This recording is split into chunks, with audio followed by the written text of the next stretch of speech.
you ever felt like you had to clean yourself up before stepping into a church or curate your own highlight reel online? Well, if you're new here, you're in the right place. We're going to talk about some of those topics. And if you're not, welcome back to the Light and Life podcast. I'm Liza, here with Pastor Tim again. Hey, Liza. In this episode, we're dropping the pressure to perform, and we're talking about what it really looks like to follow Jesus authentically and not with a mask on, trying to look like the best version of ourselves. Right. No masks, no filters. Messy moments, fully visible. It's funny that we're talking about this today. I just told you in the hallway earlier that I completely forgot what time it was. It was time to head to the church, and I am in Birkenstock sweatpants and a T-shirt. I don't know if I've ever stepped into this building in a T-shirt. Here I am, authentically me. There you go, like a visual aid. Yeah, I'm like, I should have washed my hair at least or something. But why do you think that is? Why do you think that we feel pressure to feel put together for Jesus? Well, I think that we always feel eyes on us. There's always the gaze. I think it was, I believe it was Jean-Paul Sartre. I'm going to act like I know who that is. I'll nod my head. The French existentialist. Oh, wow. Philosopher, Okay. Got it. Who he talked about the gaze, that wherever we are, there's eyes on us, and we feel that. We always feel part of our understanding of ourselves is imagining what other people are seeing.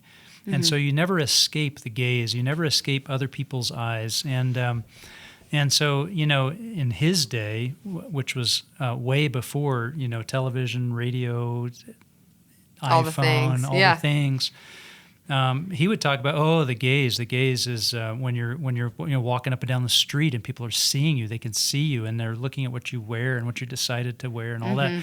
Like, oh my gosh, you have no idea, right? I mean, we're living our lives visible in a way. Like we're intentionally putting ourselves out on these streams of social media and different places. Yeah. And so that people can see us. And so we're always aware of what people are seeing.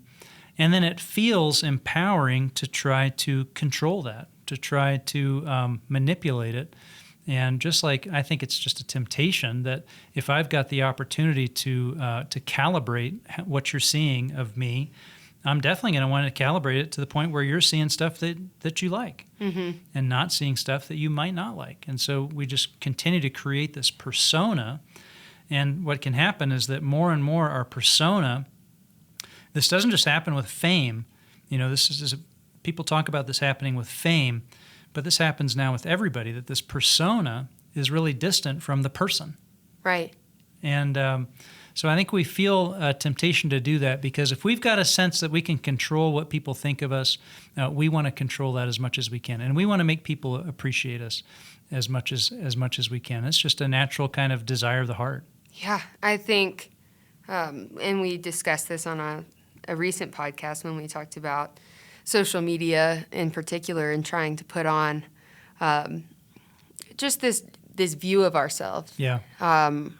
I work in media, and we actually sell this tactic where you can shape positive perceptions through micro and macro influencers, and it's really fascinating in that people want to hear from people in their direct sphere of influence and see what they're doing and what they approve and what they don't approve. Yeah. So you can really change narratives, not only about certain topics, but you can change the narrative about yourself by how you show up and by how you present yourself online. But there's so much falsehood in that. Is there? Oh, yeah. Yeah. There's this part of me that just feels like there used to be advertisers, there used to be experts, and now everybody is advertising. You know what I mean? Yeah, and it's like, how do you stand out? And I think that's part of people in appearances in church. Yeah. Too, I know definitely in my generation, and we've talked about this before, but there's not only wanting to fit in and wanting to walk the walk, talk the talk, feel like you're spiritually there in a room with everyone else. And so it's easy to feel really self-conscious if you don't feel super close to God, or if you don't feel like you're there with your faith, when in reality, no one feels like they're there. But the individualist side of it is like, I want to be different. I want to be the first to do this thing, or the first to have this pair of pants, or, so it's really... Yeah. You want to outshine. Yes. Yeah. Not only do you want to fit in, but you want to stand out too. Yeah. So then that persona that's out there is different from who you really are. Is there a distance between that persona and who you really are? Well, sometimes you can let that persona control you because you're trying to live up to an unrealistic expectation of the person that you've created in your head, of the ideal version of yourself. Yeah. And then you're almost at war with yourself because you want to be. I want to say that is a really desperate place for your soul. Mm-hmm. And I had a dear friend in seminary, and we were in seminary together. He is outstanding Christian leader. Came from a strong church background, strong Christian family. He and his wife had adopted a child, very nobly adopted a child, and he had started a ministry in his town for skateboarders, and he just was the shining light.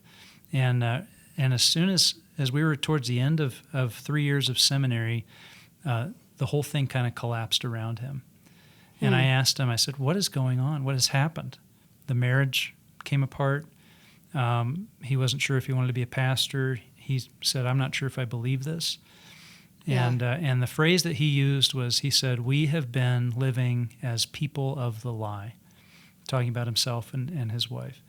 And he had created this persona that was just so distant from who he really felt like he was. Yeah. That it created this rupture.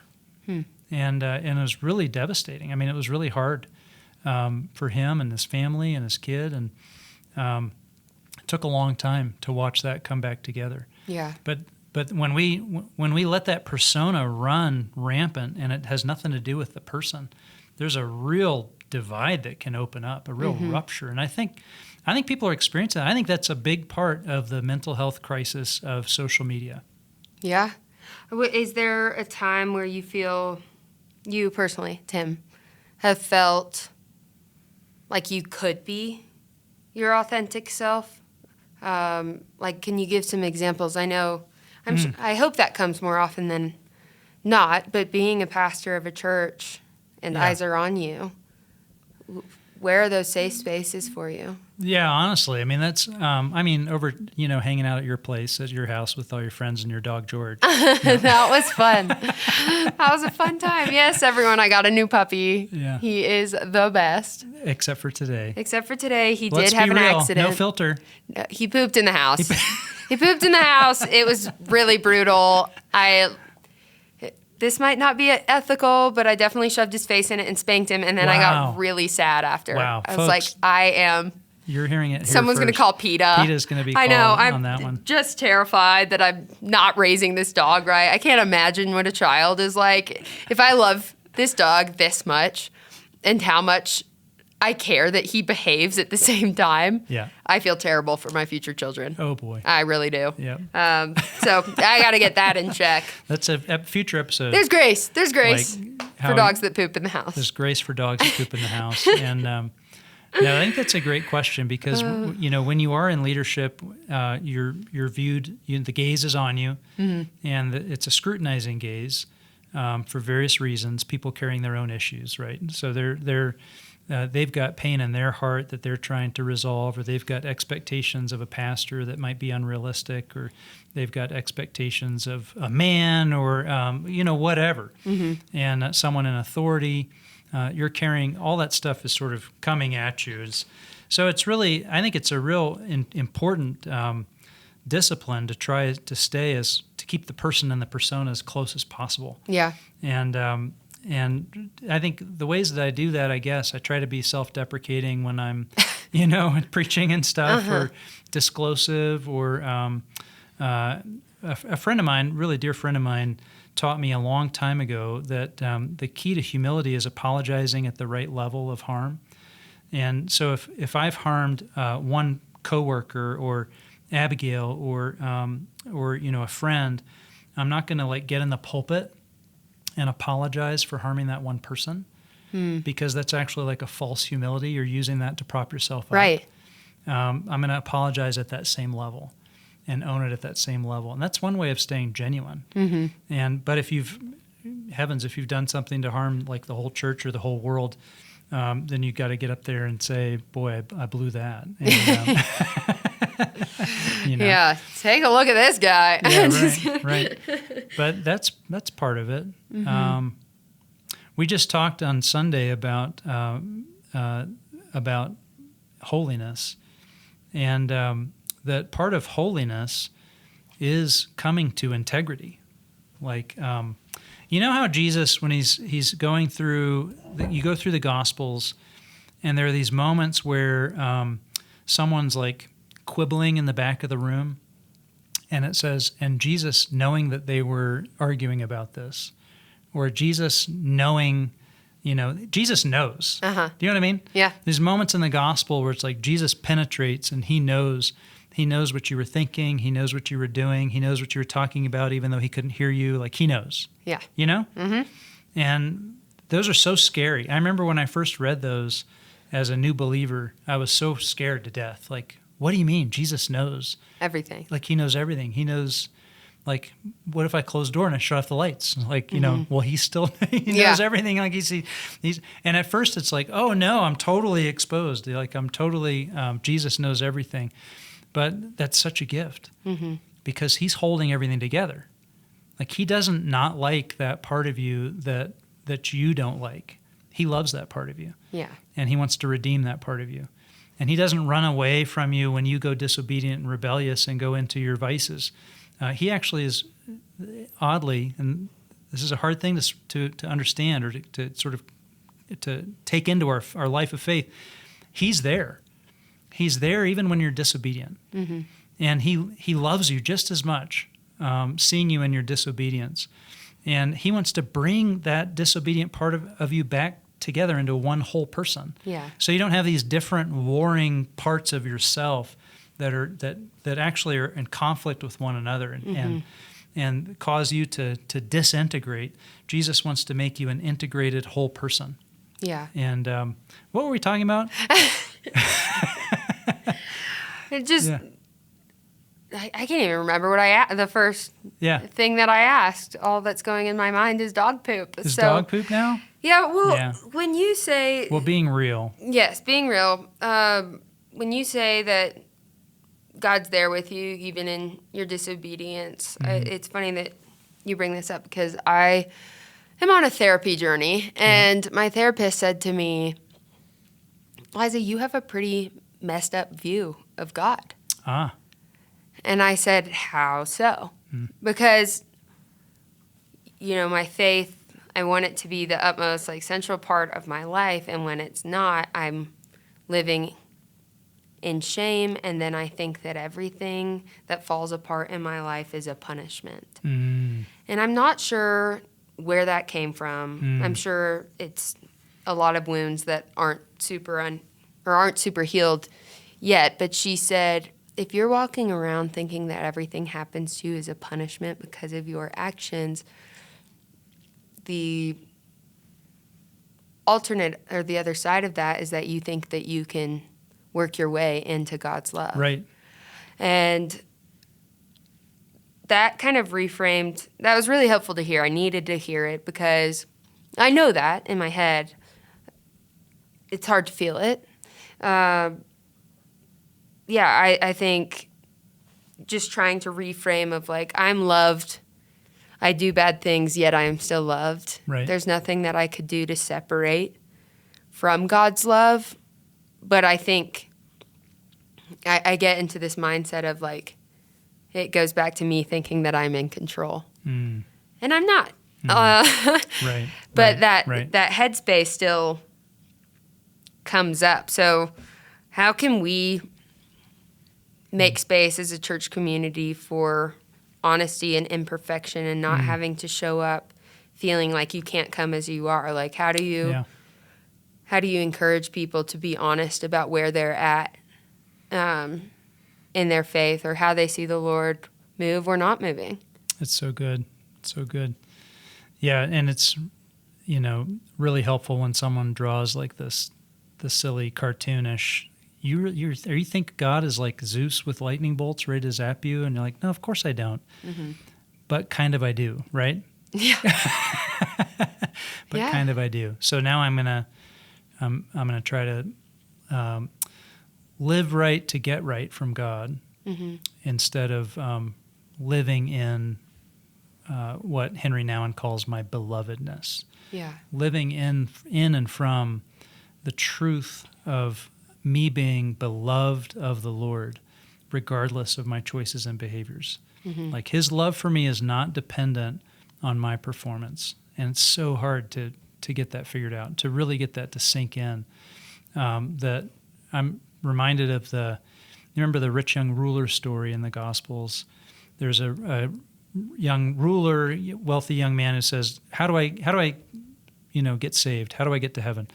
And Jesus says, well, all right, obey like all the law. And he was like, sure, I did that already. Do you remember that? No. And he said, I don't. I've obeyed the 10 Commandments and all the laws from my youth. And so Jesus told him that he should sell everything that he has and give it to the poor. Mm-hmm. But before he says that, the gospel says, Jesus looked at him and loved him. He looked at him and loved him and told him, go and do this one thing. Sell everything that you have and give it to the poor. And of course, that was because that was the thing that was keeping him from having Jesus on the throne of his heart. He had money on the throne of his heart. So he needed to do that. That doesn't mean that we all need to do that. Mm-hmm. But he needed to get free from his idolatry of wealth and success if he was going to really know Jesus. Yeah. But Jesus loved him. So this guy was really kind of in a bad space, right? But Jesus loved him, and so he told him what was needed. Yeah. And the man walked away, and he didn't do it. He walked away sad. But Jesus still loved him. So living out of our belovedness is like critical to being a whole person and to being a real person in mm-hmm. Christian community. Like walking into a Christian community, man, the eyes are on you, right? Oh, you're wearing that T-shirt? Oh, right. Oh, Yeah. Whatever. Like, oh, you're going to order that, or you're going to do that, or and you can just and there are. And do you think part of that is true, or do you think part of that is like self-thought and self-doubt? Like I'm constantly worried that other people are thinking that, or do you think people are actually thinking that in Christian community? Well, I'm trying to remember. There's a clever saying, but I'm not remembering it. But it's along the lines of people think about you a lot less than you think. Right. Right? Yeah. So you're a lot less important than you think you are. So no, I mean, people don't think of us, as much as we think they do. But at the same time, when you're in a crowd of Christians, everyone's bringing their own issues, mm-hmm. So how do you stay centered? How do you stay in stasis? How do you stay in a peace of your own belovedness and just resting in your own belovedness and just saying, other people can have their opinions. Like everybody has the right to their opinion, and people have different feelings and they'll have different responses. As a Christian leader, as a leader of a Christian community, I make decisions, and some people are like, hey, that's a great decision. Other people are like, you are the worst person in the world. And you just have to let people have their opinions because they're working out their issues. Yeah. And that's very hard to do. Mm-hmm. But it takes a lot of maturity and accrued wisdom to be able to try to stay in that space. I'm not saying I'm perfect at it. Yeah. Well, me neither. Yeah. Have you seen the Chosen series? Yeah. So most of it. Actually, I think we're only like season 3. That's what I'm on. But okay. It was either season 1 or 2 where, you mentioned that wealthy ruler. Mm. And it reminded me of Nicodemus, the way that he's depicted in The Chosen. And I know they took some creative liberties that... I liked him in The Chosen. Yes. But it's not all in the Bible. But. Right. But in The Chosen, what they did was, Nicodemus had a private conversation with Jesus. Jesus invited him to follow him. Mm-hmm. And then the next day, Nicodemus was so close. Like he almost was able to follow Jesus fully. But they left he left a bag of gold for them. And again, not biblically accurate, but we know from the Bible that Jesus loved Nicodemus. Right. Still, even though he wasn't like one of his apostles. Right. That just made me think of that. But and just the way that Jesus has of penetrating our falsehood, our false front, allowing him to do that. And so Christian community, how do we allow him to do that in Christian community? I lead, obviously, First Pres. And First Pres has a kind of a personality that people in our city and even Christians in our city see First Pres as kind of the perfect people church. Oh. And and so as the pastor of that church, I find it, super kind of hard, disappointing, ironic. I want to break that down as much as I can, because I look out over the people of the church, and I know who went through 20 years of alcoholism. Who went through multiple marriages, who had failed businesses, who declared bankruptcy, who had seasons of their life where they were totally overtaken by success in business and destroyed things, for that. And so I see, and church, hear me when I say this, I see the room full of sinners. But ironically, because of how God has moved in everybody's life, they don't look like that anymore. You know what I mean? But I know that that's who they are. Yeah. Yeah. And so then I see someone come in who's sort of just kind of like, oh, I want to go into a community that's openly broken. I'm like, well, this community is broken and healed. And I wish you could know that, but I can't ask that person to go back into alcoholism. Does that make sense? Yeah. Or it's like I can't ask, hey, could you probably destroy your marriage? Because that would help, First Pres to appear to be more of a place for broken people. So I'm being tongue in cheek there, but but there's this little problem of when God pulls us together in communities, things start to go better in our lives.